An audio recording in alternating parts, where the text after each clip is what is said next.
Ang gangster na ito ay gustong kumain daw ng mga humahagupit na suntok. That's my orgasm. He's a gated hit is better than an orgasm. Yeah. Ininsulto si Pacquiao Manny Pacquiao was best, but you know what?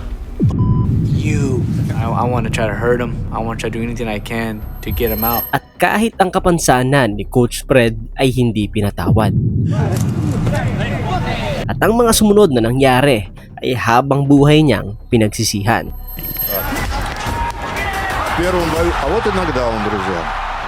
Noong November 24, 2013, napuno ang arena sa Macau, China at naging sentro ng atensyon ng boxing world nang mangyari ang laban sa pagitan ng nooy dalawang pinaka-controversial na mga boksingero. Sa unang corner ay si Brandon Rios, kilala sa pagiging bayolente at malagangster na ugali sa loob at labas ng ring.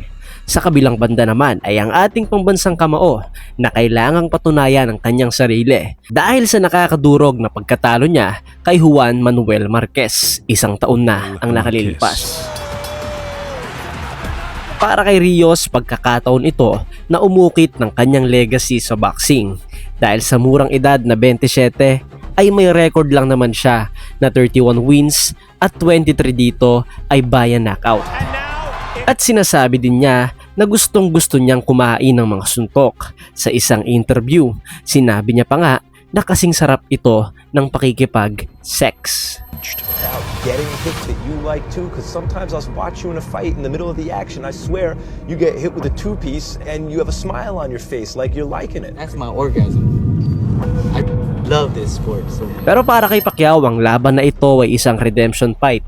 Kailangan niyang mabawi ang dangal niya para mapatahimik yung mga taong nagdududa sa kakayahan niya. I believe that I can prove to the people that I can still fight and my boxing career is not done yet. Subalit ilang buwan bago ang laban, nagsimulang insultuhin ni Rios si Pacquiao at sinabing masyado na siyang matanda at predictable na ang mga galaw niya. I noticed that he has slowing down a lot. He's not as quick as he was. He's not jumping around like he used to do. We know that he's getting cramps now. His legs are getting old. At sinabi niya na siya ang magpaparetire kay Pacquiao. I gotta retire him because I want to be the next superstar. Lulumpuhin niya daw ang ating pambansang kamao. I want to try to hurt him. I want to try to do anything I can to get him out. If I say I'm going to knock you out, I'm not going to go in there and hug you and kiss you and hold you and just play with you.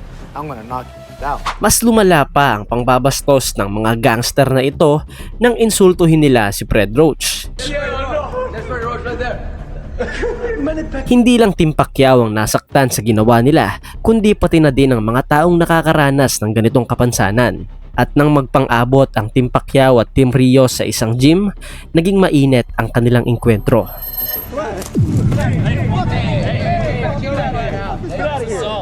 That's assault. I'm not here to fight.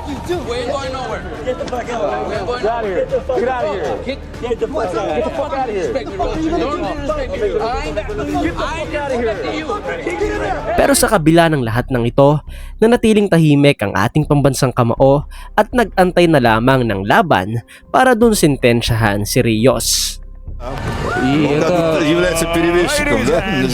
At dumating na ang gabi ng laban. Parehas na kalmadong pumasok sa arena ang dalawang boksingero, pero itong si Rios ay hindi talaga mapigilan ng pagiging gangster at nagsimula ng trash talkin si Pacquiao at katapangan. Unang segundo pa lang ng laban ay kontrolado na ni Pacquiao ang laban. Sobrang intense at focus ng kanyang mga pag-atake. Parang bulag si Rios dahil hindi niya makita ang mga suntok na binabato ni Pacquiao dahil sa bilis nito. Halos lahat ng anggulo ay may kamaong tumatama, kaya naman si Rios hindi alam kung saan didepensa. Panay atras na lang ang nagawa. Agad na nawala ang maangas na Rios at halatang kabado sa bawat galaw ng pambansang kamao. Napabagsak agad Раунды довести его до финального гонга. Риус уже смотрелся не так убедительно. Вот в ближнем бою, то есть мы можем, чего стоит от него ожидать? С дистанции попадает. Он точнее, быстрее, несмотря на возраст. Левый прямой, четко. Это раунд за Пакьяо. Сильнейшая рука была в действии. Несмотря на разницу в возрасте, Пакьяо остается таким же быстрым, и в ближний бой, и там провести свои атаки. Пакьяо же в своей обычной манере двигается, покачивает корпусом, двигается по сторонам. Казалось бы, забрал бой в свои руки. Ну и полетел так вот. Не опрометчиво. Работает таким вторым номером. Ну вот Риос так. Лучше провести результативную атаку. А Вот Риос вошел в свою вот дистанцию. что, да, еще джеб. Левый Попадает боковой Риос, попал посмотрите. Риос. Ближний бой — это дистанция Риоса. Вот тут он обрабатывает. И снизу, смотрите. Снова пропускает. Очередной раз короткий пропускает апперкот. Пакьяо. Обмен ударов пошел у боксеров. Пакьяо в этом раунде. Риос показывает, что Пропускает сейчас правый бок прямой. Точно ложится в цель со стороны Пакьяо. дразнит Риос Пакьяо, провоцирует на атаке. Хорошо сейчас пробил пресс. Влево, вправо обыгрывает Риоса. Вот точное попадание, подхват. Все на голове Риоса. Снова. 72 он набрал. Вполне возможно. Левый боковой Риоса ложится в цель в ближнем бою. Sa kalagitnaan pa lang ng laban, unti-unti nang nawala ng pag-asa si Rios na mahahabol niya pa ang puntos ni Pacquiao. Sobrang angat ng kondisyon ni Pacquiao kay Rios. Sunod-sunod na malalakas at mabibilis na suntok ang pinakawalan niya. Sa bawat pagtatangka ni Rios na makontrol ang laban, ay agad siyang nakaka-counter ni Pacquiao. Ang mabagal niyang footwork ang isang dahilan kung bakit tila nagmistulang punching bag siya sa ating kababayan. Kahit yung trademark ni Rios na tumatawa kapag natatamaan ng solid ay hindi na itago ang kanyang paghihirap dahil habang umingiti siya ay nangungusap ng iba ang duguan at maganyang mga muka. Пакьяо выглядит хозяином. Уже стал разбираться, делать все, что он остался на ногах, Маргарита, но Пакьяо. Середину прошел бой. Становится все более и более очевидным превосходство филиппинца. Вот отрабатывает нежели Риос. Еще одно попадание из дистанции. Риос Показывает просто не Риос. успевает видеть эти удары. Насколько быстро Пакьяо. Внезапно. Кажется, Вот она. у Риоса. Единственное, на что можно надеяться.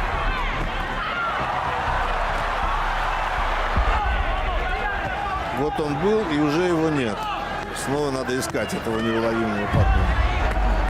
Еще один удар по туловищу результативной со стороны Пакьяо. Еще. Он выживает просто в ринге, и все. Пакьяо остается вопросом, Пакьяо хочет нокаутировать Риоса сегодня или нет?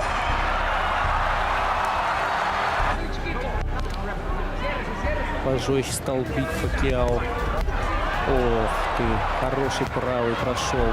Левый.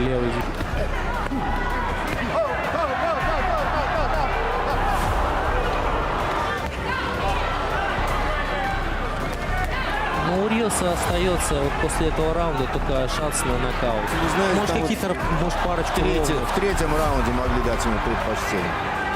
Не в третьем даже, а в четвертом. В третьем-то Пакьяо концовку украл. Sa huling round ng laban ay sobrang dominante ni Pacquiao. Kumbaga, sa puwet niya na talaga pinahinga si Rios. Kapaupensa o depensa ay sobrang ganda ng pagkakalatag ni Pacquiao. Samantalang si Rios ay parang baboy na hinahabol ng leon.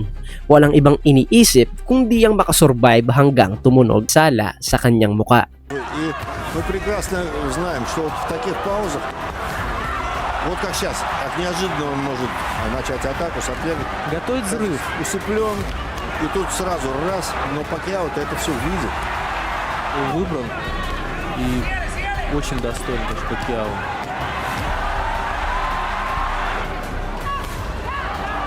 Боковой. Первый взрыв Пакьяо. Здорово. Как будто просто решает, как же ему нокаутировать, как его ударить Риоса. Два удара там. Спокойно. Еще Мне два. кажется, делает... Он придумывает. Когда хочет, начинает атаку. Когда не хочет, просто двигается. На выбор.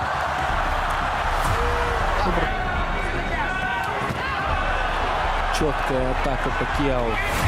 Очень жесткая. Да, с таким боксером, как Пакьяо, конечно, мало просто умеет держать удар, там, умеет технику. Нужно быть еще очень функциональным, быть таким развитым. Такой на тихой волне уже Пакьяо дорабатывает этот бой. Ох, как мотается Резкий голова взрыв. от этих ударов. Dagdag pa ni Rios, kakaiba ang bilis ni Pacquiao, umaatake sa halos lahat ng anggulo at imposibleng manalo ka laban sa fighter na kagaya niya.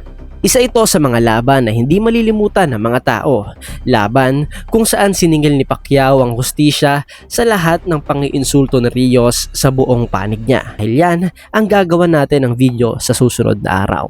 Hanggang sa muli, paalam.